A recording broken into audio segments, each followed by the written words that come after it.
सुप्रभात। हम KVFRI के छात्र हैं। मेरा नाम पुलकित जखमोला है। मेरा नाम कार्तिक सिंह राय है। हमने ये प्रोजेक्ट कोकोनट वेस्ट से इलेक्ट्रिसिटी प्रोड्यूस करने के लिए बनाया है। जैसा कि आप सब लोग जानते हैं कि इंडिया में हर साल 15 million metric ton coconut produce होता है। इसमें से ज़्यादातर कोकोनट ऐसी वेस्ट में चल जाता है। जैसे कि आप लोग केरला की साइड कभी गए होंगे तो आपने देखा होगा कि उधर कोकोनट के बड़े बड़े पहाड़ लगे रहते हैं जिनमें अलग अलग तरीके के बैक्टीरिया फंगई जमा होते रहते हैं। इसीलिए हमने ये प्रोजेक्ट बनाया है। जब कभी आप मंदिर जाते होंगे, आप नारियल तो चढ़ाते ही होंगे। आप क्या करते हैं, आप उसके अंदर का फ्रूट तो खा लेते हैं लेकिन बाहर का हस्क और शेल फेंक देते हैं। उसी का यूज़ करके हमने ये प्रोजेक्ट बनाया है जिसमें हम लोग कोकोनट वेस्ट से इलेक्ट्रिसिटी बना रहे हैं। जो कोकोनट की कैलोरीफिक वैल्यू होती है वो 31 मेगाजूल्स होती है और जो कोल की कैलोरीफिक वैल्यू होती है वो 32 मेगाजूल्स पर केजी होती है। तो इसीलिए ये प्रोजेक्ट कोल को रिप्लेस करने में बहुत ही कारगर साबित हो सकता है। जैसे कि आप सभी लोग जानते हैं कि इंडिया में ज़्यादातर इलेक्ट्रिसिटी अभी भी थर्मल पावर प्लांट से बनाई जा रही है। तो हम आपको इसका डेमो दिखाते हैं।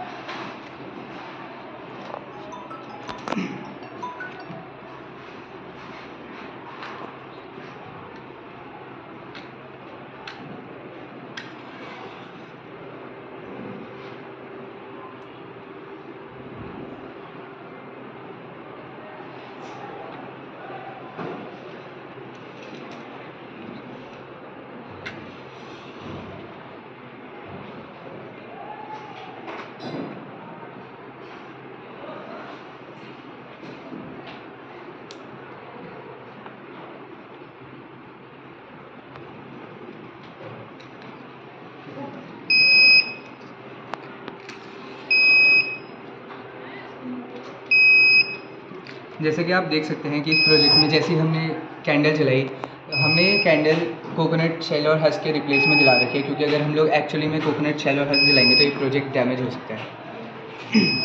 जैसे कि आप देख सकते हैं कि ये हमने एक इधर गैस सेंसर लगा रखा है MQ2 और ये आर्डिनो से कनेक्ट है। जैसे ही इसमें हम लोगों ने कैंडल जलाई तो ये अब दिखा रहा है कि गैस लीक हो रही है और उसका लेवल कितना है। जैसे कि आप इधर देख सकते हैं कि गैस लेवल 1023 है और ये वार्निंग शो कर रहा है कि गैस लीक हो रही है। अगर हमें इस प्रोजेक्ट को एक्चुअली में इस्टेब्लिश करना है तो हमें इन सोलर पैनल की जगह वो टरबाइन लगाने पड़ेंगे क्योंकि ये बड़े ही लार्ज स्केल में हो जाएगा। अब आप देख सकते हैं कि हमने एक फ़नल लगा रखी है। इस फ़नल का काम ये है कि जितना भी धुआं आएगा उसे एब्जॉर्ब कर देगा ये एग्जॉस्ट फैन से। उसके बाद ये 3 फिल्टर्स में जाएगा। इन 3 फिल्टर्स में होगा क्या, इन 3 फिल्टर्स में सबसे पहले इसका फ्रैक्शनल डिस्टिलेशन हो जाएगा जिससे कि 3 गैसेस जो इससे निकल रही है CO2, मीथेन और हाइड्रोजन, ये तीनों अलग अलग हो जाएगी। अब CO2 को आप जानते हैं कि कार्बन डाइऑक्साइड हम लोग अलग अलग वेज में यूज़ कर सकते हैं। जैसे कि हम उसे ठंडा करके उसे ड्राई आइस की तरह यूज़ कर सकते हैं, बेवरेजेस बनाने में यूज़ कर सकते हैं जो कि सॉफ्ट ड्रिंक्स आप पीते ही हैं। और CO2 को हम लोग ग्रीन हाउस इफेक्ट में भी यूज़ कर सकते हैं। अब बात आती है मीथेन की। आपने कभी ना कभी गोबर गैस प्लांट तो देखा ही होगा, उससे जो गैस निकलती है वो भी मीथेन ही होती है। तो आप उसका जनरली यूज़ क्या करते हैं, आप उसको कुकिंग के लिए यूज़ करते हैं। तो हम लोग भी मीथेन को LPG की जगह यूज़ कर सकते हैं। LPG की जगह यूज़ करने पे हमें मीथेन से बेनिफिट भी होगा और हमें LPG की वो कॉस्ट सस्ती करने में काम आएगा। और अब बात आती है हाइड्रोजन की। हाइड्रोजन, जैसे कि आप सभी लोग जानते हैं कि हाइड्रोजन एक बहुत ही अच्छा फ्यूल है, रॉकेट फ्यूल है। तो हम हाइड्रोजन को उस तरीके से यूज़ कर सकते हैं। अब बात आती है इसके रेसिड्यूज़ की। तो इसके रेसिड्यूज़ जो होंगे वो होगा कार्बन का फॉर्म, जिन्हें हम लोग यूज़ कर सकते हैं चारकोल ब्रिकेट्स बनाने में। और उन चारकोल ब्रिकेट्स को हम लोग डिफरेंट सेक्टर्स में यूज़ कर सकते हैं।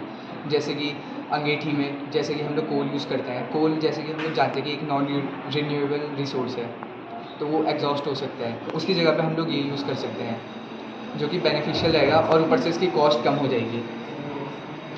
तो ये है हमारा प्रोजेक्ट। इसमें कोई भी चीज़ वेस्ट नहीं जाएगी और हर चीज़ का एक अपना यूज़ है। इससे बहुत ज़्यादा बेनिफिट भी होगा हमारी इकनॉमी को, क्योंकि इससे हम लोग इलेक्ट्रिसिटी के साथ साथ गैसेस और गैसेस के बाद इसके वेस्ट से भी हम लोग वो बना रहे हैं मटीरियल। Thank you.